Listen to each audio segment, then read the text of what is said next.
Aloha, selamat sore teman-teman. Ya, hari ini saya mau berbagi tentang hal-hal tertentu jika ingin hidup lebih baik.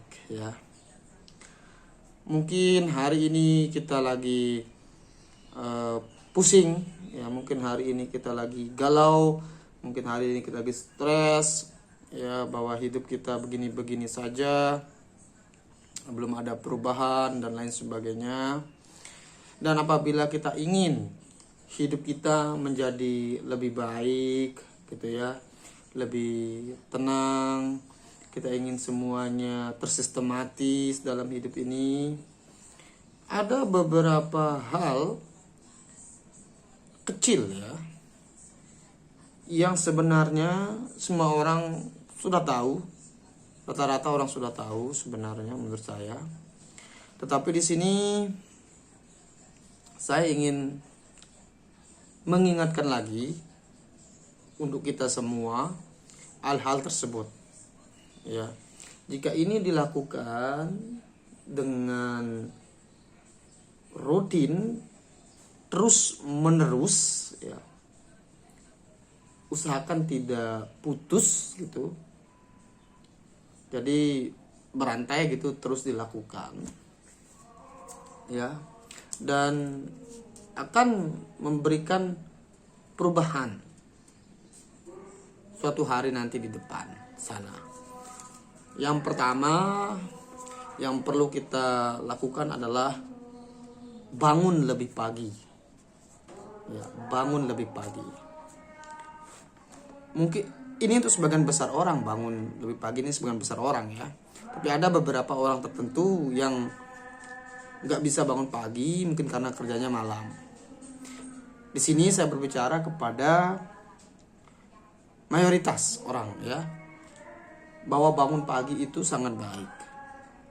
Kenapa bangun pagi itu sangat baik? Pada misalnya kita yang muslim, pada jam-jam setengah 5, jam 5 itu waktunya tubuh itu sudah mulai segar setelah recovery sel-sel tubuh kita sebelumnya. Pada malam harinya istirahat, recovery ya, itu lagi segar-segarnya di jam-jam subuh tersebut gitu ya. Ya jam 4, setengah 5, jam 5 lah. Di sana kita bangun ya, kita bangun dan berusaha melakukan hal-hal positif. Misalnya yang muslim ya sholat subuh lah. Kalau yang teman-teman yang lain bisa melakukan ibadah sesuai dengan kepercayaannya. Selain itu kita bisa melakukan teknik mindfulness di sana. Kita bisa melakukan teknik visualisasi, meditasi, apapun namanya gitu, dalam menenangkan batin kita supaya siap ya dalam menghadapi hari tersebut. Kenapa bangun pagi itu penting, bagus bagi kebiasaan kita dalam pembentukan kebiasaan positif adalah dalam self improvement diri kita. Yang pertama, ini dijelaskan secara analogi ya. Yang mendapatkan sinar matahari lebih awal gitu ya, akan kedapatan energi lebih banyak. Misalnya yang mendapatkan siraman sinar matahari yang pertama itu pohon kelapa.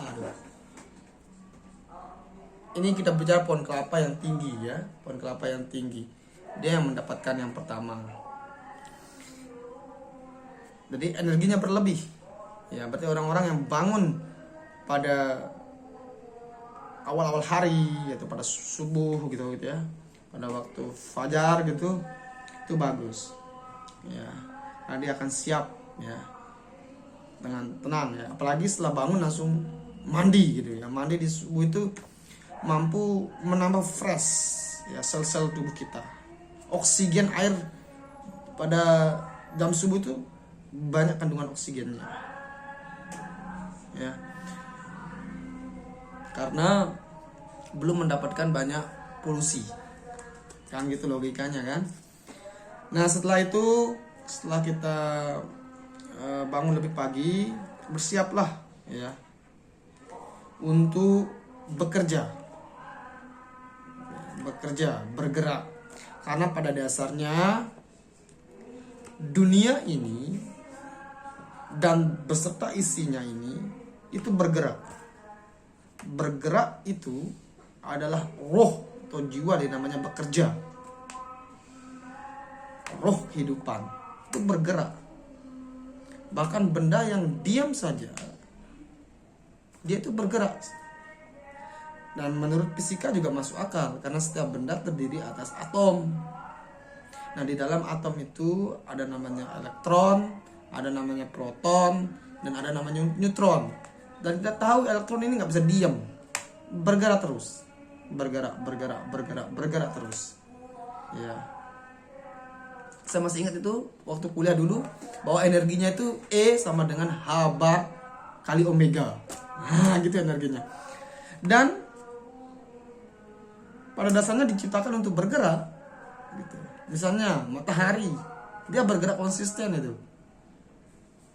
Pagi terbit di timur, tenggelam di barat.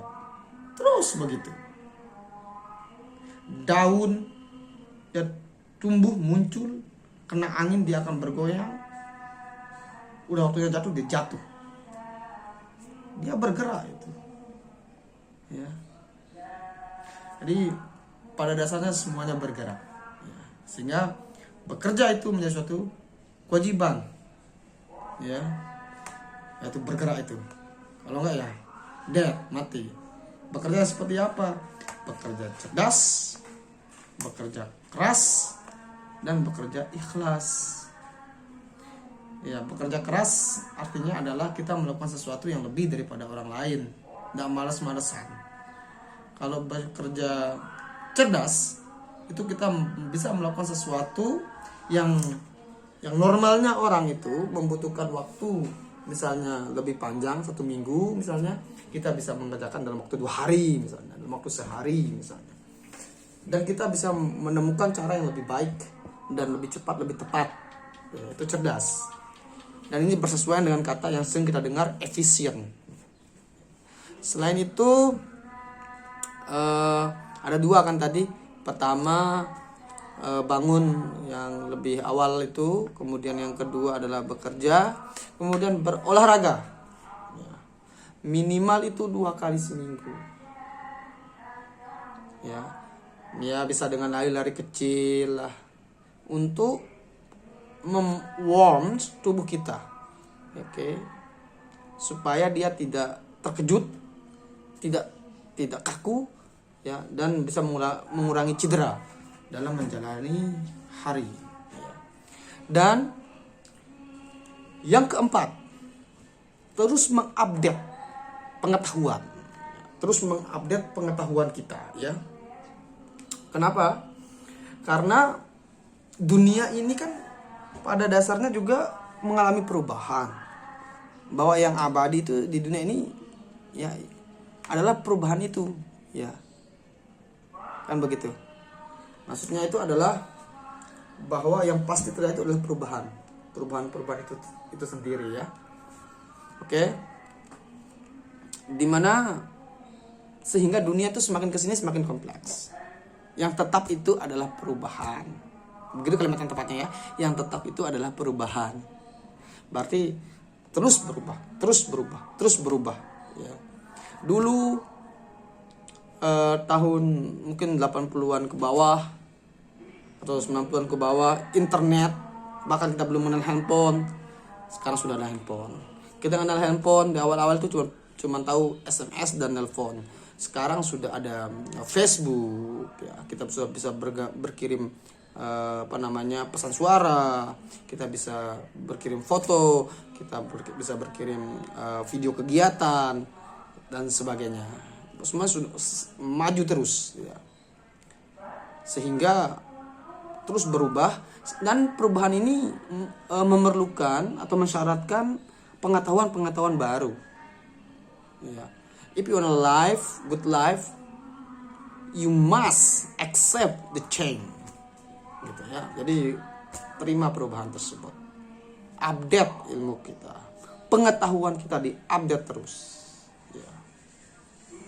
Selain itu Yang kelima, ya, bergaul positif. Ya, bergaul artinya berkomunikasi, berhubungan dengan orang lain, relasi, koneksi, berteman, bersahabat, bertetangga, bermasyarakat, bernegara, berbangsa. Ya. Yang positif. Kenapa? Karena energi, frekuensi yang positif akan bertemu dengan yang positif.